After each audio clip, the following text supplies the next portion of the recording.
Bit Plastic Pollution HAIBA theme da World Environment Day English Singani kun mga gamari na Federal Students Organization KANGLEIPAK FESOK na SHINDUNA PANGTHOK-KHIBA ahum suba state level painting competition da MAKOK MATHANG TARAK-KHRABA Maheiroi Shing da mana matum Yenthokpagi Thouram amang ngasi Manipur Press Club da Pangthok-Khre mana Yenthokpagi achamba Thouram maduda DM College of Teachers Education ke Principal in Charge Dr. Konika Kurizam DMC Science के Associate Professor Dr. Naurim Sadita Amidi FESOK की President Kanguzam Amarjit na Thouram की अतोइब मितुंगन सिंह ओइना सरुग्या की Thouram मधु कमरी लेना FESOK की General Secretary KH Manjit na hai FESOK na SHINDUNA PANGTHOK-KHIBA painting competition अदुगी मरु ओइबा पांडम दे इनखलक्लिबा अंगांग सिंगदा plastic ना थोखलिबा pollution अदु खंगहनबगा लोइनना plastic सिजनबगी चांग हंथहन्नबा होनबनी हाइना mahakna makataki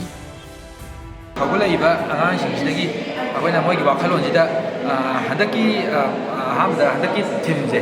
bit plastic pollution haibneba bit plastic pollution je akoigi malem leimai jigi plastic se muthatkiba plot namdagiba haitare ada sigi pandamjida hawlaiba angangsingsidagi hawna makoigi wakhalonjida akoigi plastic sijina bajina akoigi akoibagi phibamda miyobagi haksangda kyam yamna soli kamanta kyam tholi haibase makoigi wakhalonjida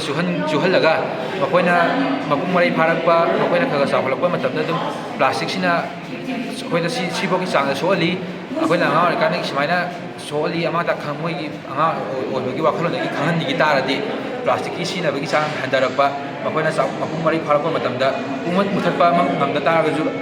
plastic sina bagi changji pulak changda pulak losan gi bagi ngam bagi pandamda oina chinjaru